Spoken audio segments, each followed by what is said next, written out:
مولوی کہتا ہے میں نے تراویح پڑھنی ہے، بندہ کہتا ہے میں نے پڑھنی ہے، میں نے نہیں چھوڑنی ہے۔ ہم سے کہتے ہیں تم کیوں نہیں پڑھتے؟ ہم کہتے ہیں بھائی اللہ نے فرمائی نہیں، قرآن میں آئی نہیں، نبی نے پڑھائی نہیں، تیری کیا ضد ہے دین پر ہم تیرے پیچھے لگ کے دین چھوڑ دیں؟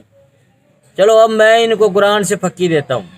اللہ پاک سورۃ حشر آیت نمبر 7 میں فرماتا ہے بسم اللہ الرحمن الرحیم وما آتاکم الرسول فخذوہ وما آتاکم الرسول فخذوہ وما نہاکم عنہ فانتہوا واتقوا اللہ ان اللہ شدید العقاب۔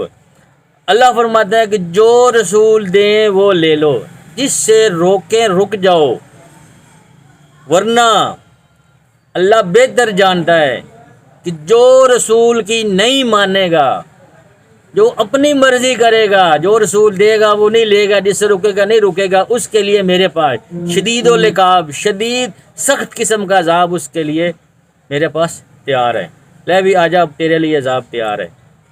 ان کی اپنی کتاب صحیح بخاری، جس کو یہ کہتے ہیں یہ قرآن کی بہن ہے، یہ قرآن کی چھوٹی بہن ہے جس کو یہ کہتے ہیں، 731 نمبر حدیث، نبی صلی اللہ علیہ وسلم 2 ہجری جب روزے فرض ہوئے، پہلی رمضان، مسجد میں نبی صلی اللہ علیہ وسلم نماز عشاء کے بعد گھر چلے گئے، تھوڑی دیر بعد آئے، آپ نے نوافل ادا کیے۔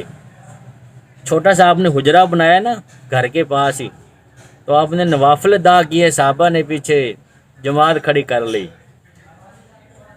نبی صلی اللہ علیہ وسلم برہم ہوئے، دیکھا، ان سے ناراض ہو کے ان کو اسی حالت میں چھوڑ کر گھر چلے گئے۔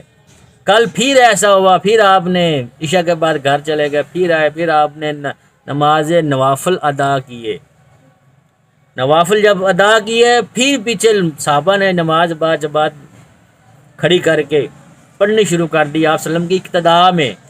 آپ صلی اللہ علیہ وسلم نے پھر ان کو دیکھا، پھر آپ صلی اللہ علیہ وسلم ان کو غصہ کیا، برہم ہوئے، پھر ان سے ناراض ہو کر گھر چلے گئے۔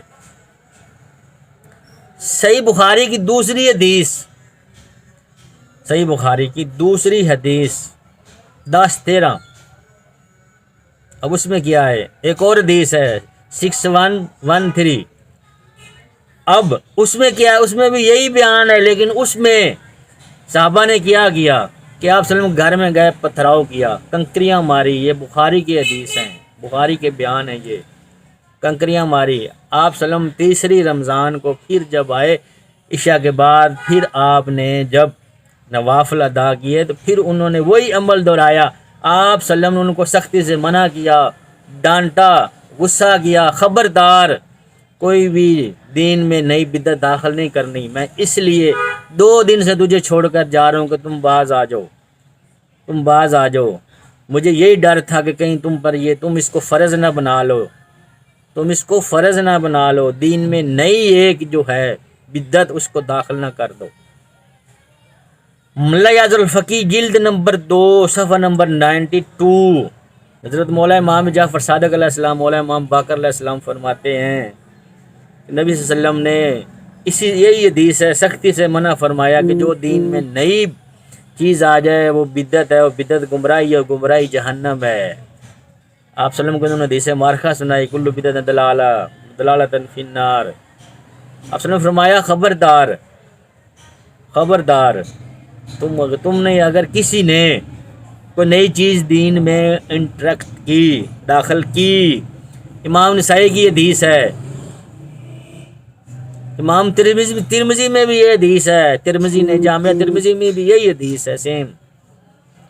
تو اب یہ کہتے ہیں جی ہم نے تو پڑھنی ہے۔ بھائی کیوں پڑھنی ہے؟ کہتے ہیں جی حضرت عمر کا حکم تھا، حضرت عمر کا حکم تھا کہ حضرت عمر کا حکم قرآن سے، پیغمبر صلی اللہ علیہ وسلم سے بڑا تھا۔